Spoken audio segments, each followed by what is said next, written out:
Ito na yon, sasabihin ko na. Finally, makakapagsalita na ako. Kaya nga sabi nung kaibigan ko kanila, finally, makakapagsalita ka na. Siyempre, finally ho. Kasi nung una talagang hindi ako makapagsalita.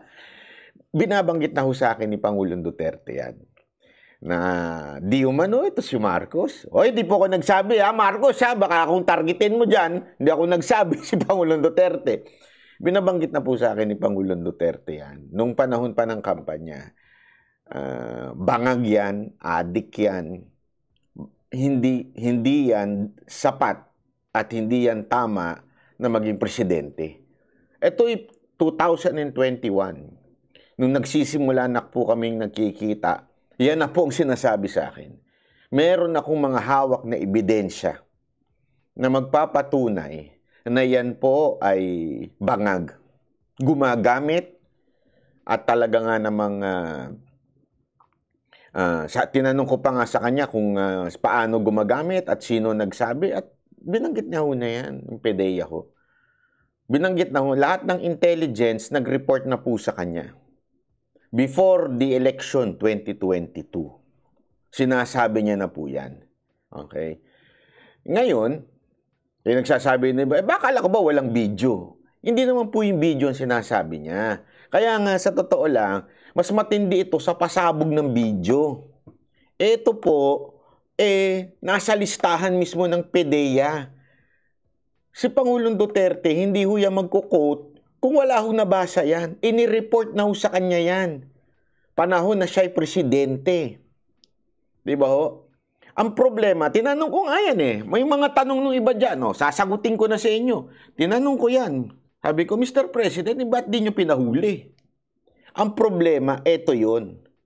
Tumitira sila, hindi ho sa lupain ng Pilipinas, nandun ho sila sa tubig, nagyayati ho sila. Remember, iba ang tumitira sa nagtutulak. Okay? Ang nagtutulak yun, pwede mo yun mahuli na nagtutulak, di ba? Iba ho yung tumitira. Kailangan mahuli mo doon sa, kasi kunwari, halimbawa, isang tao tumitira sa ibang bansa. Pag uwi sa Pilipinas, pwede mo bang huliin? Oy, adik ka. Ganon. Hindi pwede yun, di ba? Kasi wala sa teritoryo natin yun. So, ganon, no? Nagpupunta daw ng ibang lugar yan pag gumagamit. Okay? Tapos, dito lang ho, yan pong impormasyon niya. Kaya kung ang tinanong ko nga kasi sigurado ako may magsasabi dyan, bakit? Alam niyo pala bakit di niya hinuli? Kasi nga ho, tandaan ninyo, etong mga mayayaman na ito, legally, they can, alam niyo, go out of the way para lang ho maiwasan ho yung mga legal process. Mayayaman ho yan. Magbabarko yan, pupunta sa lugar na hindi sila pwedeng mahuli. Ganun pong ginagawa. Yan po yung kinikwento niya noon. Hindi lang niya madiretso pa at that time. So tumahimik lang po siya. At alam ko na po yan noon pa lang. Kaya nga, kung maaalala ninyo, sinasabi ko, lalo na yung mga isko niyan, alam niyo yan, sinasabi ko na sa inyo noon pa lang. Sinasabi ko na sa inyo pa lang yan, nang hinding-hindi magmamarko si Duterte. Yan ang sinabi ko sa inyo noon. Sabi ko nga sa inyo, patatanggal ko yung channel ko pag magmamarcos yan si Duterte. Bakit to? Alam ko ho Kausap kong personal si Pangulong Duterte. Hindi ho siya magsisinungaling sa akin. Bakit to? Anong dahilan? Ba't niya ako sisinungalingan? Di ba ho? Tinanong ko ilang beses before the election. Sabi ko, Mr. President, what is your advice? Kasi the people are waiting. So ito, hindi ho siya siyempre makadiretso noon, galang niya ho sa kanyang anak. Yun noon talagang totoo doon. May paggalang siya. Pero kung hindi ho sana nag-uniteam ang kanyang anak, totodo niya yon nung panahon na yon. Kaya lang pumreno lang siya. Kung may pagkakataon lang, sabi niya nga kung yung mga huling mga usapan namin, sabi niya kung alam mo yun, there is no major. Kasi addict lang naman Yun lang naman na sinasabi niya Hindi naman niya sinasabing nagtutulak. Wala naman sinasabing niya. Addict lang naman. Bangag lang naman. Diba? Ibig sabihin, he's still giving chance na dito na magbago. Hinahayaan niya muna. Binibigyan niya ng... Alam niyo, si Pangulong Duterte, hindi naman po yan diktador katulad ni Romualdez. Binibigyan niya ng pagkakataon si Pangulong Marcos na magbago. Ang problema, dahil nga ho dito kay Romualdez na pinababayaan ng Pangulo, na pwede naman niya talagang sitahin at sabihin, tigil niyo yan, pinagagawa niyo. Kasi ngayon, iba na usapan. Ngayon, tama yung sinabi ni Pulong, ni Baste, sabi niya. Ikaw, Romualdez, ang sumisira sa unity team. Diba? Ikaw ang gumugulo sa bayan natin. Ikaw, Romualdez, animal ka. Dagdag na lang po yung sinasabi ko na animal pero totoo, tama yung sinasabi niya. Ikaw, Romualdez, ang nanggugulo sa bayan natin. Ngayon nga lantaran na, bastusan na ho sila ng Senado. Literal na bastusan na po sila ng Senado. So, wala na hong patutunguhan ho ito.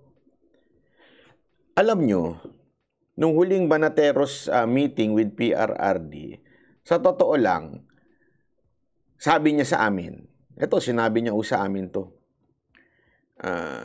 sa tamang panahon, sasabihin ko ito.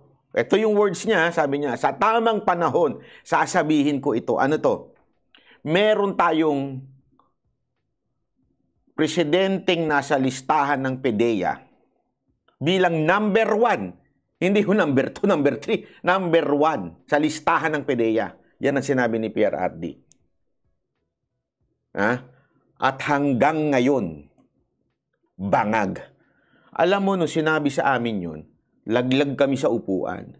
Kasi sabi ko, Mr. President, once you say that to the people, mayayanig ang buong bansa.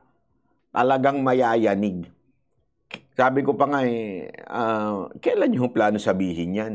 Hindi, kasi siyempre, nakikimarites. Hindi ko naman sinabing, ayokong buyuin. Hindi ako nang bubuyo na, ay, sabihin mo na yan. Hindi. Alam niyo kung bakit? Hindi yun ganun si Presidente. Hindi ho yun siya yung tipo ng tao na nabubuyo. Okay? Hindi ho yan ang personalidad niya.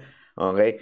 Kaya nga, tinatanong ko sa kanya, sasabihin niyo po ba yan, sir? Oo, kasi matagal niya na sinasabi sa akin to Before the election pa lang Sabi niya, sa tamang panahon. Kailan lang po yung meeting namin nun? Diba? I think it was last week.